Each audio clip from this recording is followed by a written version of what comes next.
बेटा ट्रिग्नोमेट्री की एक्सरसाइज 8.3 के क्वेश्चन नंबर 4 आज हम डिस्कस करेंगे और इसमें कह रहा है आपको प्रूव करना है। प्रूव करने का मतलब होता है कि हमारे पास टू साइड हैं, this is left hand side और this is right hand side. तो लेफ्ट हैंड साइड को अगर हम सॉल्व करें तो राइट हैंड साइड आ जाए, राइट हैंड साइड को सॉल्व करें तो लेफ्ट हैंड साइड आ जाए। या कभी कभी क्वेश्चन ऐसा आएगा कि आपको दोनों साइड सॉल्व करनी होंगी और दोनों साइड को सॉल्व करते हुए जब आप जाएंगे तब सेम आंसर आपको मिल जाता है। या कभी कभी 3 पार्ट होंगे, दिस दिस इक्वल दिस, तो इसका मतलब है कि हमको लेफ्ट हैंड साइड को सॉल्व करना है तो भी हमको राइट हैंड साइड आ जाए, मिड साइड को सॉल्व करेंगे तब भी हमको राइट साइड आ जाए, है ना। इस तरीके के भी क्वेश्चन आ सकते हैं।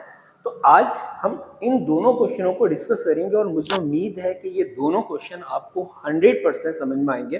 बिल्कुल भी आपको घबराने की जरूरत नहीं है, बहुत इजी वे में सॉल्व करेंगे।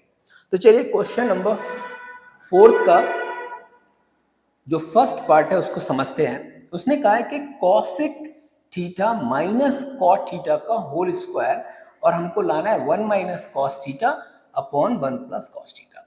तो हम यहां पर क्या लेंगे, लेफ्ट हैंड साइड लेंगे। अच्छा, लेफ्ट हैंड साइड हम ले रहे हैं, तो जब हम लेफ्ट हैंड साइड लेंगे, लेफ्ट हैंड साइड को सॉल्व करना है हमको, तो हो जाएगा हमारे पास, देखिएगा, cosec theta minus cot theta का होल स्क्वायर। बहुत ध्यान से समझना बेटा, होल स्क्वायर है। मैं आपको बहुत इजी वे में समझाने की कोशिश कर रहा हूं, बहुत इजी। हमने क्या करना है, मैंने आपको बताया था कि कोई भी आपका रेशियो है तो आपको साइन और कॉस में ब्रेक करना है। तो यहां पर भी देखिए, कॉसिक को हम साइन में ब्रेक करेंगे तो क्या हो जाएगा, 1 upon sine theta, minus cot को अगर ब्रेक करेंगे तो हो जाएगा cot theta cos theta upon sine theta, cos theta upon sine theta. इन दोनों को अगर आप ध्यान से देखें तो हम एलसीएम क्या लेंगे, साइन थीटा लेंगे, क्योंकि दोनों तरफ सेम वैल्यू है। तो जैसे हमने यहाँ पर साइन थीटा एलसीएम लिया, यहाँ हो गया 1 माइनस कॉस थीटा और इसका क्या चल रहा है, होल स्क्वायर। क्लियर है? ओके, चलिए अब अगला पार्ट जब हम इसको सॉल्व करते हैं, उनको पता है इसका 1 माइनस कॉस थीटा का होल स्क्वायर अलग अलग कर रहे हैं हम, यह हो जाएगा साइन स्क्वायर थीटा, क्योंकि पूरे पे हो स्क्वायर है तो अलग अलग जब करेंगे तो इस पे भी स्क्वायर हो जाएगा, इस पे भी स्क्वायर होगा। क्या हम जब भी इसको सॉल्व करेंगे ना, तो बेटा हम इस वाले पार्ट को जरूर देखते हैं, राइट हैंड साइड को जरूर देखते हैं। ऊपर देखिए 1 माइनस कॉस थीटा है, यहाँ पर 1 माइनस कॉस थीटा आ चुका है। इसका मतलब है इस पे होल स्क्वायर है, इसको 2 बार लिख सकते हैं, 1 minus cos theta 1 minus cos theta. अब जरा ध्यान देखो, साइन स्क्वायर थीटा इक्वल किसके होता है, याद करो जरा। साइन स्क्वायर थीटा इक्वल होता है 1 माइनस कॉस स्क्वायर थीटा के, होता है नहीं। तो मैंने यहां पर अगर 1 माइनस कॉस स्क्वायर थीटा लिख देता हूं तो कोई दिक्कत तो है नहीं, ठीक है। तो मैंने थीटा लिख दिया। अब 1 माइनस कॉस स्क्वायर थीटा तो है, लेकिन 1 माइनस कॉस स्क्वायर थीटा को जरा ध्यान से देखो, क्या लिख सकते हैं, 1 को हम स्क्वायर लगा सकते हैं, 1 पे भी स्क्वायर हो गया, कॉस पे भी, ए स्क्वायर माइनस बी स्क्वायर, एक बार प्लस एक बार माइनस। याद करो जरा, इसको मैं क्या लिख सकता हूं, 1 माइनस कॉस थीटा और 1 प्लस कॉस थीटा लिख सकते हैं, नहीं। तो बस इसकी जगह हमको यही करना है, तो ये हो जाएगा 1 minus cos theta 1 minus cos theta, नीचे होगा 1 माइनस कॉस थीटा और 1 प्लस कॉस थीटा। आप जरा ध्यान से समझो बेटा, माइनस वाले से माइनस वाला कैंसिल, जो बचा है वही आंसर है, देखो वही आंसर है, नहीं है? क्या लगता है, इस क्वेश्चन में कुछ मुश्किल था? कुछ भी मुश्किल नहीं है, आपने सिंपल वे में इसको सॉल्व कर लिया। हमने क्या किया था, साइन और कॉस में ब्रेक किया है। जैसे हम यहाँ पर देख रहे हैं साइन है, यहाँ भी साइन है, अगर दोनों तरफ साइन है तो हम इसको देख रहे हैं, ये भी साइन है, ये भी साइन है, तो एलसीएम आपको पता है सेम नंबर हो जाएगा, sine theta 1 minus cos square theta, ये कॉस, अच्छा तो 1 माइनस कॉस थीटा और उसका होल स्क्वायर है। हमने स्क्वायर को क्या किया, अलग अलग कर लिया, ऊपर भी स्क्वायर नीचे भी square. Sine square theta equal क्या होता है, 1 माइनस कॉस स्क्वायर थीटा, और 1 माइनस कॉस स्क्वायर मतलब 1 का स्क्वायर माइनस कॉस का स्क्वायर। तो हम एक बार प्लस एक बार माइनस लिखे, माइनस वाले से कैंसिल, जो बचा वही आपको प्रूव करना था।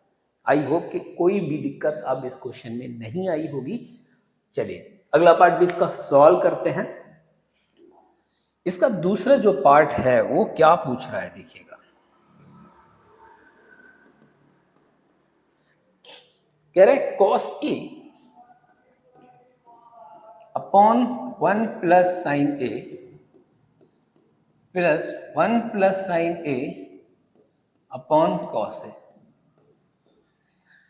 अब देखो नीचे वाली वैल्यू आपको सेम नहीं है दिख रही है, जब सेम नहीं है और एलसीएम आपको लेना पड़ेगा, तो जब एलसीएम हम लेंगे तो हमको पता है यहाँ पर दोनों वैल्यू एलसीएम आ जाएंगे, एक तो cos A आएगा और एक 1 प्लस साइन A आएगा। 1 प्लस साइन ए से 1 प्लस साइन ए हम कैंसिल आउट कर लेंगे, या आप जिस तरीके से भी कर रहे हैं डजंट मैटर। हमने इसको कैंसिल आउट किया तो हमारे पास ये कॉस बचेगा और ये कॉस बचेगा, तो यहाँ क्या हो जाएगा कॉस स्क्वायर ए प्लस, देखिए इस कॉस से ये कॉस कैंसिल, तो क्या बचा यहाँ पर 1 प्लस साइन ए, 1 प्लस साइन ए, ये हो जाएगा 1 प्लस साइन ए का होल स्क्वायर। यहां तक समझ में आ गया या नहीं? अगर एलसीएम लेना आपको नहीं आता है, फ्रैक्शन का एलसीएम नहीं आता है, बेटा सीख लो एलसीएम, बिल्कुल याद रखो।